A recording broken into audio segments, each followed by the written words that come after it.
Bonjour, Monsieur McIntosh. Du groupe TEDx. Puis ma question, c'est comment c'était de présenter une conférence TED? Moi, j'ai fait un TEDx, juste comme vous d'ailleurs. Et le processus était intéressant parce que, en fait, je donne des discours pas mal quand même dans ma vie. Mais quand j'ai présenté, on m'a demandé d'aller présenter un TEDx, ils voulaient que ce soit quelque chose de vraiment bien préparé à l'avance. Et en fait, en anglais, on disait the talk of your life, donc le discours de ta vie. Si tu as une chance pour faire le discours de ta vie, qu'est-ce que tu vas dire? Donc, j'ai réfléchi un peu sur le projet que je suis en train de faire et faut toujours choisir quelque chose sur lequel tu es passionné, sur lequel tu es en train de travailler. Ce n'est pas la peine de faire quelque chose qui parle d'un avenir qui n'existe pas encore. Il faut que ce soit un discours sur quelque chose que tu connais parce que tu es en train de le faire. Déjà, c'était important ça. Deuxième, j'ai pris des post-it et j'ai écrit chaque point sur lequel je voulais parler, comme d'habitude. Et j'imagine que vous faites pareil quand vous écrivez un long texte. Vous commencez par écrire des petits post-it avec chaque idée que tu veux dire, parce qu'après, comme ça, tu peux les échanger, changer l'ordre, trouver une bonne façon de commencer l'histoire. Et puis, et c'est la seule fois où je fais jamais ça quand j'ai fait un discours. Quand j'ai fait un TEDx, c'est la seule fois où j'ai vraiment écrit mon discours. Et alors, j'ai des sentiments mixtes là-dessus, parce qu'en fait, je trouvais que lorsque j'ai fait mon TEDx, c'était beaucoup moins fluide que lorsque je fais un discours comme celui que j'ai fait la semaine dernière. Et alors, j'ai fait un discours la semaine dernière devant 600 Suédois, des gens de la Suède, et pour moi, c'est un public normal. Et chaque été, je présente à 5000 personnes. La semaine prochaine, c'est 6000 personnes à Edmonton, au Alberta. Donc, c'est des grands rendez-vous. Et tu sais quoi? Je prépare, et il ne faut pas partager ça avec les gens, mais je prépare ça un peu dernière minute. Et si vous demandez à M. Gauvin comment j'ai préparé pour le discours que je lui ai fait en 2012, je crois, en 2012, pendant que tout le monde faisait leur apéritif, moi j'étais dans le bureau où vous êtes en ce moment, en train de continuer à préparer un discours que j'ai donné 30 minutes plus tard. Et je ne sais pas si Roberto peut-être écoute sa tête ou quoi, mais oui, c'était un peu, c'est un peu dernière minute. Alors, la raison que j'ai écrit, c'était pour donner à un coach qui lisait ça et qui revenait avec des critiques et des commentaires dessus pour m'aider que ce soit mieux. Donc ça, c'était la première étape. Deuxième chose que j'ai fait, j'ai changé mon discours par rapport à ses commentaires et j'ai refait sur Skype avec lui. Et là, il me donnait des conseils à la fin. Donc, j'ai refait une troisième fois et cette troisième fois, il m'a arrêté au milieu pour dire non, pourquoi tu fais ça? Il faut faire ceci.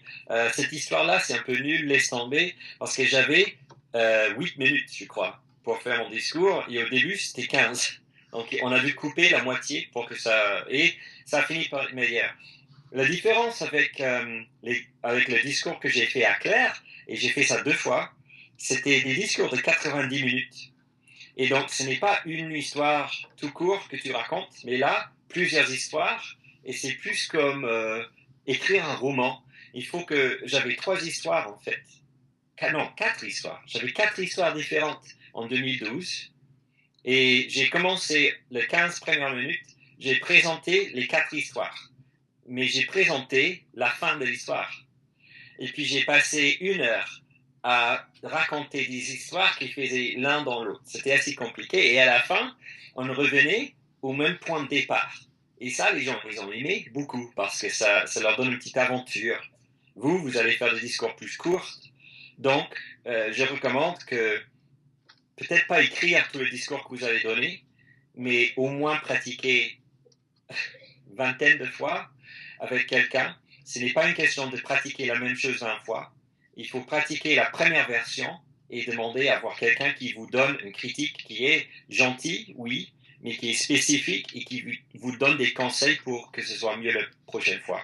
Donc, le faire avec ton meilleur ami, c'est pas la peine parce qu'ils sont trop gentils. Il faut trouver quelqu'un qui est un peu plus sec, qui peut te donner sans émotion des critiques qui vous aident. Ça pourrait être peut-être des écoliers d'une autre école, par exemple.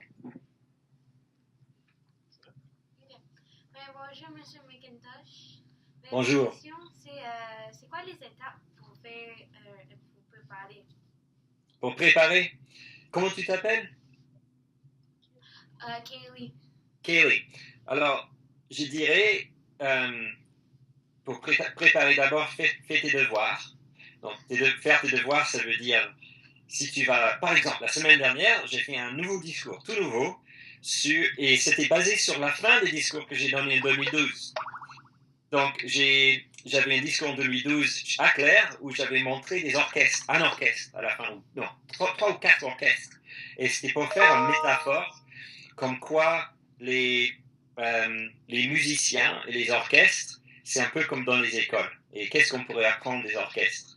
Donc là, j'ai fait un discours qui s'appelait The Failure Talk. Et donc, c'était comment faire des échecs et en apprendre. Pour préparer ça, j'ai passé 2 jours presque à regarder des clips en ligne des musiciens en train de faire des erreurs, des musiciens dans des grands orchestres qui sont interrompus par les téléphones portables dans le public, et regarder les réactions des musiciens, qu'est-ce qu'ils font, qu'est-ce qu'ils fabriquent, est-ce qu'ils arrêtent l'orchestre, est-ce qu'ils continuent, est-ce qu'ils font avec, est-ce qu'ils ignorent, Il y en a un qui avait joué son violon pour répéter le thème que le mobile venait de jouer.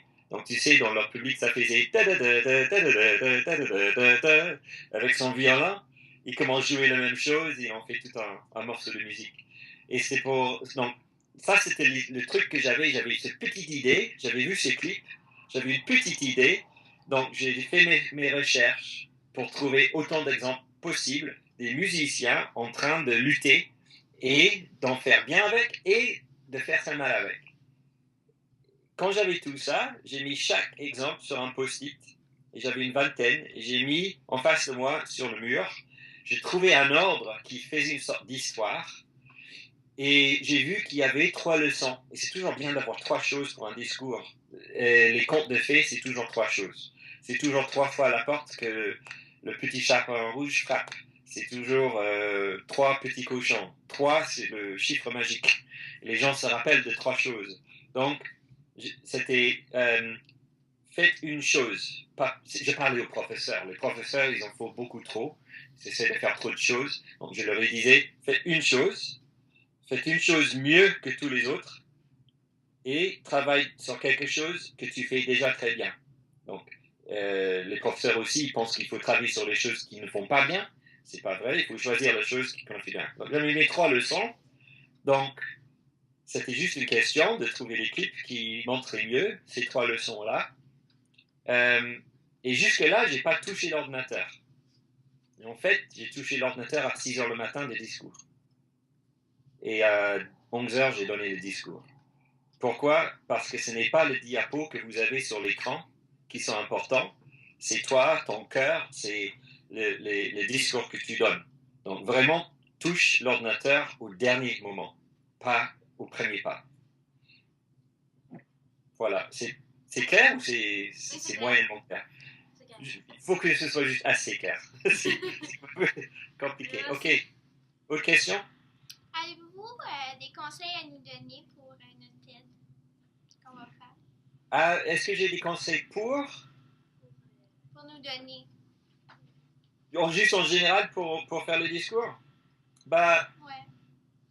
Attendez. Je vais juste devoir bouger. J'ai plein de livres ici. Il y en a 2 que je vous conseille. Un est gratuit. Vous accédez en ligne. L'autre, il faut que M. Gourin le paye. Mais celui-là, c'est gratuit en ligne. Raisonner. C'est tout en anglais. En fait, il n'y a pas assez de livres comme ça en français. D'ailleurs, si vous voulez écrire votre premier livre, ce serait comment présenter en français. Donc, ce livre-là, vous aurez en ligne gratuitement. Et là-dedans, j'ai donné ce livre-là à des élèves à moi qui avaient 7 ans, qui avaient fait un TED. Ils ont fait le plus jeune TED de tout. C'est un peu pour ça qu'on se parle d'ailleurs, sans doute. Mais je leur ai donné, ils ont juste feuilleté, et il y a plein de conseils là-dedans. Ça dépend un peu de ce dont vous allez parler. Mais par exemple, brevity. Donc, gardez les choses courtes. Si vous pouvez les dire en un mot au lieu de 5, faites-le. Un star moment. Something they'll always remember.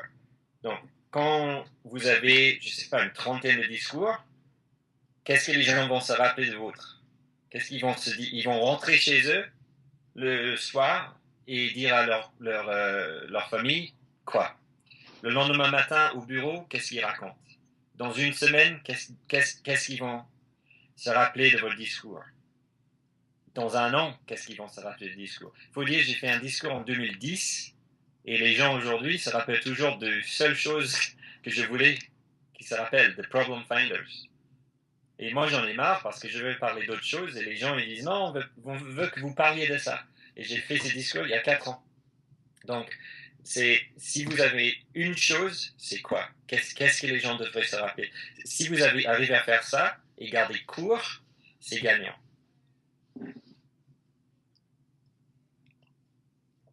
Une dernière question, on a 1 minute. Oh, Nicolas. Allez, Comment tu as fait de TED? plus lentement pour que j'entends. Comment que tu as fait de TEDx? De TED? Est-ce que Roberto, tu peux faire Il veut savoir combien de conférences TED tu as eu la chance de faire. Ah, pardon. J'ai parlé à un seul TEDx. Normalement, tu en parles à un. C'est pour ça, c'est le discours de ta vie. Donc, tu as une chance pour le faire. Et c'est pour ça qu'il faut pratiquer à l'avance pour que s'il y ait des erreurs, vous les remarquez avant le grand soirée. Donc, j'ai participé à un. Donc, la plupart du temps, par contre, on doit faire des discours. Moi, j'ai fait des discours tout le temps. D'ailleurs, là, je vais partir pour un après-midi de petits discours avec des gens à South Carolina, en Afrique du Sud, et ce soir en Australie. Et c'est des discours que je dois faire comme ça, en ligne. D'ailleurs, c'est plus difficile de faire un discours en ligne parce que tu dois jouer comme si tu es plus grand que tu es. Et tu es dans ton bureau, tout seul, en train de crier à l'ordinateur pour enthousiasmer les gens en face. Donc, je dirais, c'est pas une question de combien de TEDx que tu as fait, mais c'est que si tu fais bien un TEDx, les gens regardent en ligne après, et les gens, ils vont vouloir que tu parles de ton histoire plus loin encore. Et il y a des enfants qui ont fait des TEDx, qui sont demandés à en faire d'autres, ou de visiter des écoles après, parce que le message qu'ils avaient était tellement puissant. Il faut juste trouver quelque chose dont vous pourrez parler, qui est universellement important. Ça, c'est peut-être le dernier bon conseil que je pourrais vous donner, c'est trouver quelque chose que tout le monde...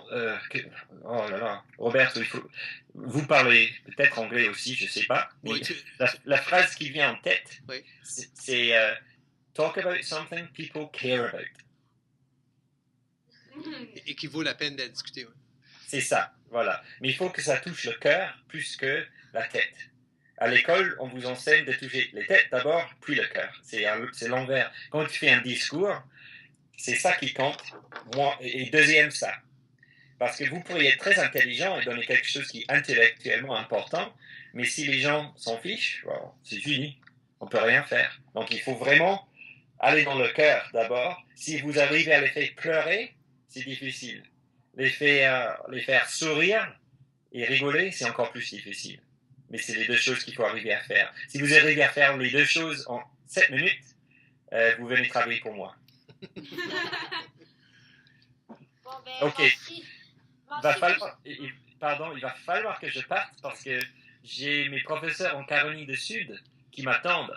Mais j'entends une dernière petite question et peut-être d'autres choses qui viennent ce matin lorsque vous discutiez. On a Dylan qui aimerait te remercier au nom du groupe. Ah, c'est gentil. J'allais juste dire, si vous avez des questions supplémentaires, postez-les sur un blog et je répondrai au plus vite, ok? Ok, fait que merci, M. McIntosh, d'avoir fait une petite conférence avec nous autres. Là. C'est moi qui vous remercie, c'est un plaisir. C'est gentil.